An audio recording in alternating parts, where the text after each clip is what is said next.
Alors, Allez, pénal concurrence. première. Première. Ah, tu comptes en faire plein?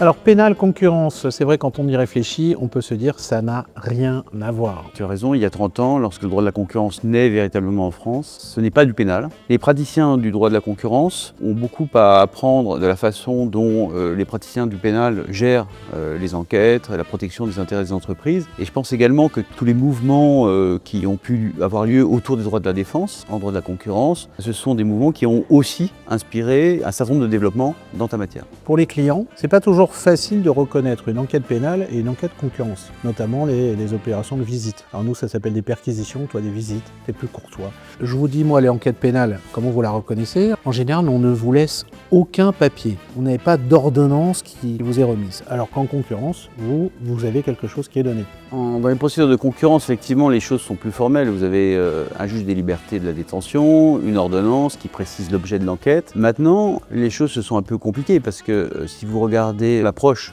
qu'avait adopté le précédent rapporteur général de l'autorité de la concurrence, on est allé vraiment vers des enquêtes croisées, c'est-à-dire en fait les entreprises voyaient arriver un certain nombre de fonctionnaires et finalement se rendaient compte qu'il s'agissait à la fois d'une enquête pénale et d'une enquête de concurrence, avec des officiers de police judiciaire qui intervenaient à un titre ou un autre. Ça rend, je pense, tout l'exercice de prévention et d'anticipation par l'entreprise beaucoup plus complexe, mais justement mobilisant, à mon avis, des compétences et des expertises diverses.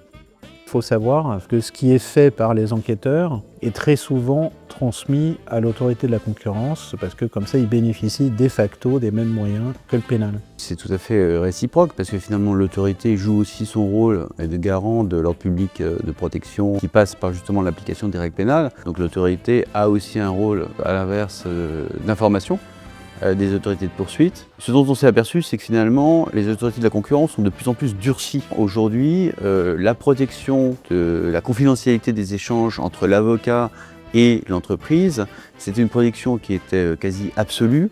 Et aujourd'hui, l'autorité vient nous dire qu'il faut que ce soit vraiment dans l'exercice des droits de la défense pour qu'on puisse considérer que des documents doivent être retirés de la procédure. La politique pénale qui a vraiment irrigué l'approche des autorités de la concurrence. À l'inverse du droit pénal, le droit de la concurrence ne concernait finalement que les personnes morales. Or, on se rend compte que maintenant, les autorités de la concurrence n'hésitent plus à exercer des enquêtes et à mener des visites dans le domicile des salariés des entreprises et qui vont procéder à des perquisitions extrêmement significatives.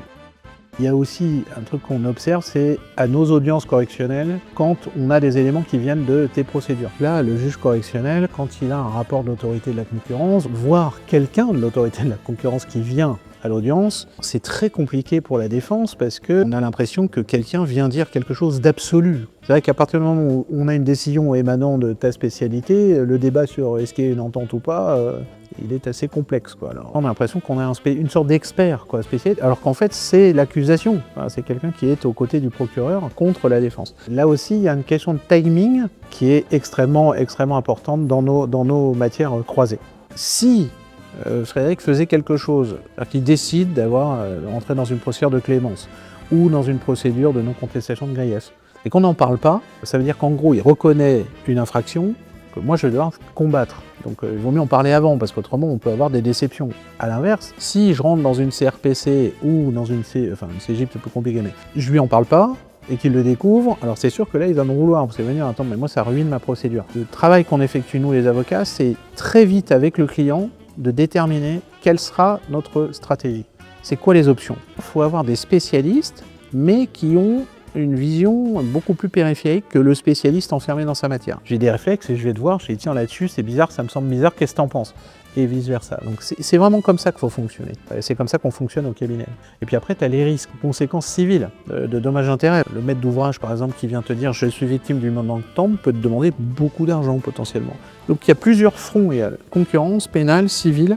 C'est pas facile de savoir parfois quand on respecte ou pas la loi dans certaines matières dont la tienne. Et donc la formation des gens, des cadres ou des non-cadres est importante dans les boîtes. Parce que ça vous permet de donner conscience aux gens qu'ils enfreignent ou non la loi.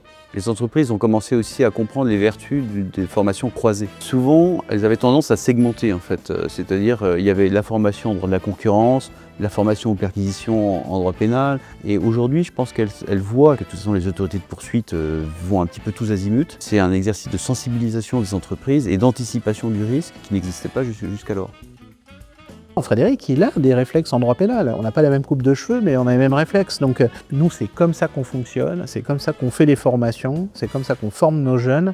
On peut définir mieux la stratégie d'une entreprise qui est exposée à un risque de concurrence, une enquête de concurrence, en allant parler, entre guillemets, avec les spécialistes de la procédure pénale comme toi. Il y a des domaines sur lesquels vous êtes plus avancé et finalement vous avez poussé peut-être plus loin la protection des droits de la défense et la protection des intérêts de l'entreprise. Le socle que vous avez défini du droit de la défense en procédure pénale peut nous servir pour dire aux autorités, attention, ne poussez quand même pas le bouchon trop loin. C'est ça le truc, c'est qu'on est complémentaires tout en étant différents, mais on sert le client, on sert ses intérêts et on veut les défendre.